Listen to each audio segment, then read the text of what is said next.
tuned into the Ashraf God.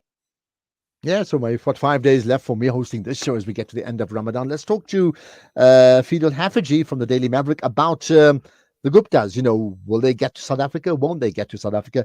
Ferial, appreciate your time. Good morning. Salaam alaikum. Walaikum salam, Ashraf. Thank you. I know we don't have much time, so let's get to the big issues here.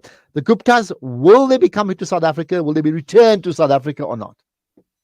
I think not at all, Ashraf. I think they're gone, either Vanuatu or passport there, and then exploring business interests in Cameroon and Central Africa, as a new service called Africa Intelligence told us on the 6th of April. So I don't think we're ever going to see these brothers back here. Okay. I hope I'm wrong, but it certainly feels that way.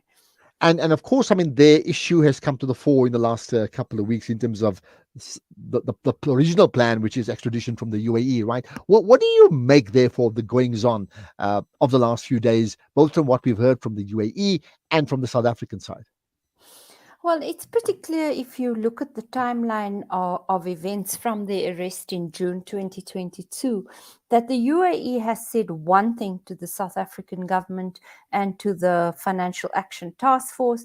We're serious about anti-money laundering measures. This is one of the signature cases which will show how serious we are. So they apparently arrested the brothers and then said they acted in accordance with the extradition treaty. But in fact, if you read the detail of what happened, I don't believe, Ashraf, that they acted in good faith at any point.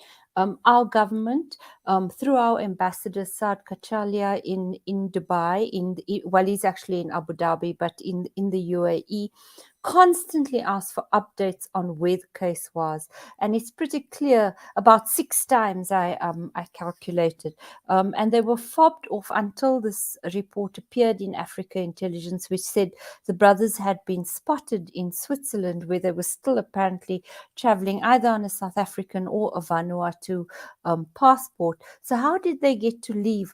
Why wasn't government told? Why were their lawyers in court when the judgment was handed down on February 13th? But South Africa wasn't even informed that that was the court date for the judgment. Many, many questions to be asked. So to confirm, what you're saying is you think the UAE acted in bad faith? Yes, I think it's pretty clear from the evidence or the timeline before us that they did. They didn't inform government on 13th of Feb. On the 20th of February, when South Africa said, hey, what's up here? They said it's in progress. In fact, by that time, the 2 Gupta brothers had already flown the coop. And I know we've got a picture up here of Atul and Ajay Gupta, but in fact, the 2 who have gone is Ajay and I believe Tony or Rajesh Gupta. Okay, got that. What do you then? So on the one hand, you're saying UAE bad faith. Is there any commentary you want to place on South Africa's role in all of this? I know that our government messes up very often and people want to blame it for having done so.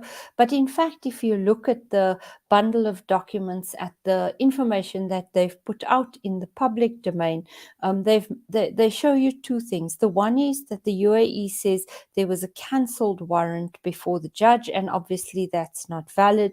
The second they say is they have concurrent money laundering laws, so that wasn't that was also not a measure or not a factor in an allowable extradition.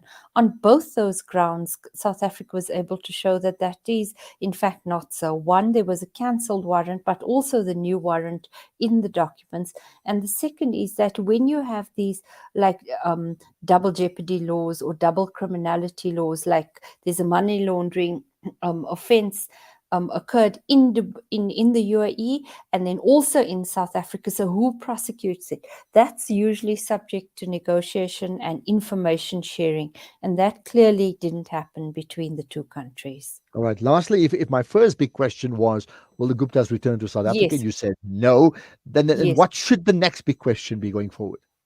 Well, I guess there's a number of steps. Is how seriously will South Africa address this with the UAE, or will we let it go because they're a trading partner and a geopolitical partner of increasing importance to us.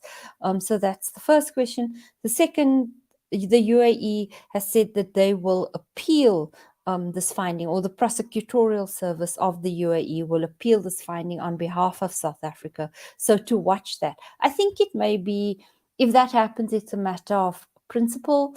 But the brothers, in fact, I, to my mind, have left the UAE already.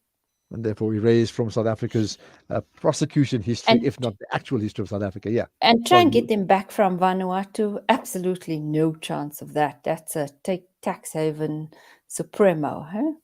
Okay, saying it as it is. Ferial Haffajee from the Daily Maverick. Appreciate your time. Follow Ferial, well, her writings on the Daily Maverick as well as on Twitter. She tweets extensively on a whole range of current affairs issues.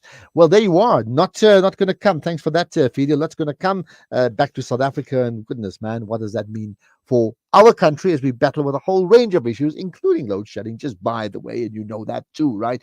Okay, we're going to pick up other issues and get fired up. Can you get fired up after all of that? We have to find a way with the Ashraf Gangra car right after this.